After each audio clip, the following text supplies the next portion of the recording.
سیرین نے حضرت ابو ہریرہ رضی اللہ تعالیٰ عنہ سے انہوں نے نبی صلی اللہ علیہ وسلم سے روایت کی، آپ نے فرمایا صرف 3 بچوں کے سوا پنگوڑے میں کسی نے بات نہیں کی، حضرت عیسیٰ بن مریم علیہ السلام اور جریج کی گواہی دینے والے نے۔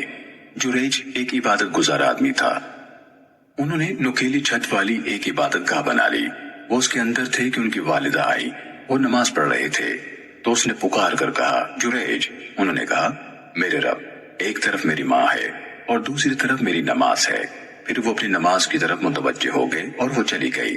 جب دوسرا دن ہوا تو وہ آئی، وہ نماز پڑھ رہے تھے، اس نے بلایا اور جریج، تو جریج نے کہا میرے پروردگار، میری ماں ہے اور میری نماز ہے۔ انہوں نے نماز کی طرف توجہ کر لی، وہ چلی گئی۔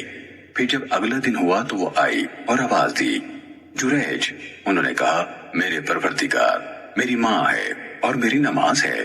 پھر وہ اپنی نماز پہ لگ گئے تو اس نے کہا اے اللہ، بدکار عورتوں کا منہ دیکھنے سے پہلے اسے موت نہ دینا۔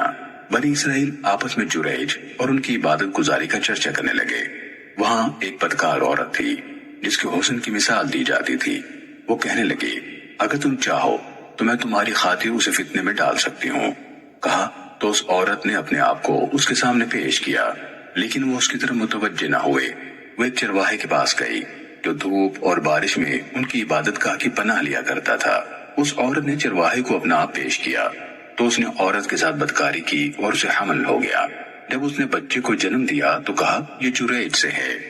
لوگ ان کے پاس آئے، انہیں عبادت گاہ سے نیچے آنے کا کہا۔ ان کی عبادت گاہ ڈھا دی اور انہیں مارنا شروع کر دیا۔ انہوں نے کہا تم لوگوں کو کیا ہوا ہے؟ لوگوں نے کہا تم نے اس بدکار عورت سے زنا کیا ہے اور اس نے تمہارے بچے کو جنم دیا ہے۔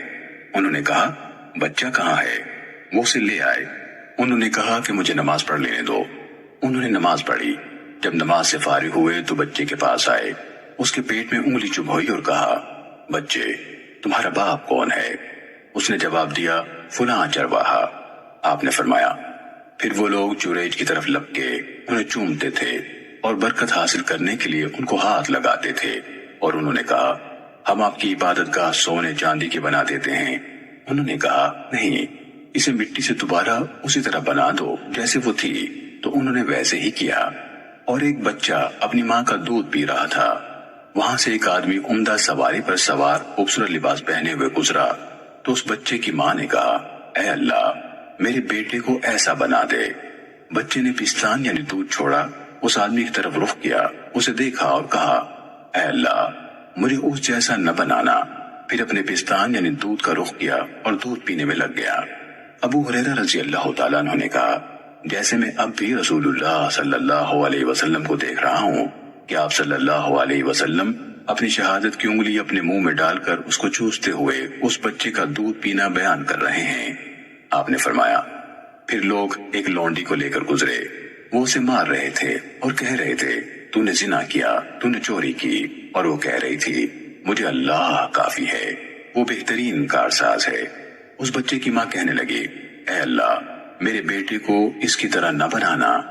بچے نے دودھ چھوڑا، اس باندی کی طرف دیکھا اور کہا اے اللہ، مجھے اسی جیسا بنانا۔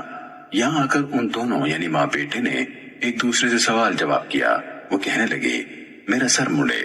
بہت اچھی حیت کا ایک آدمی گزرا، میں نے کہا کہ اے اللہ، میرے بیٹے کو اس جیسا بنانا، تو تم نے کہا اے اللہ، مجھے اس جیسا نہ بنانا۔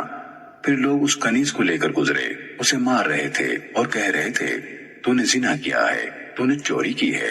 میں نے کہا کہ اے اللہ، میرے بیٹے کو اس جیسا نہ بنانا، تو تم نے یہ کہہ دیا کہ اے اللہ، مجھے اس جیسا ہی بنانا۔ اس بچے نے کہا وہ شخص دوسروں پر ظلم ڈھانے والا جابر تھا، اس لیے میں نے کہا کہ اے اللہ، مجھے اس کی طرح نہ بنانا۔ اور یہ عورت جسے لوگ کہہ رہے تھے کہ تو نے زنا کیا، حالانکہ اس نے زنا نہیں کیا تھا، اور تو نے چوری کی، حالانکہ اس نے چوری نہیں کی تھی، اس لیے میں نے کہا کہ اے اللہ، مجھے اس کی طرح پاک باز بنانا۔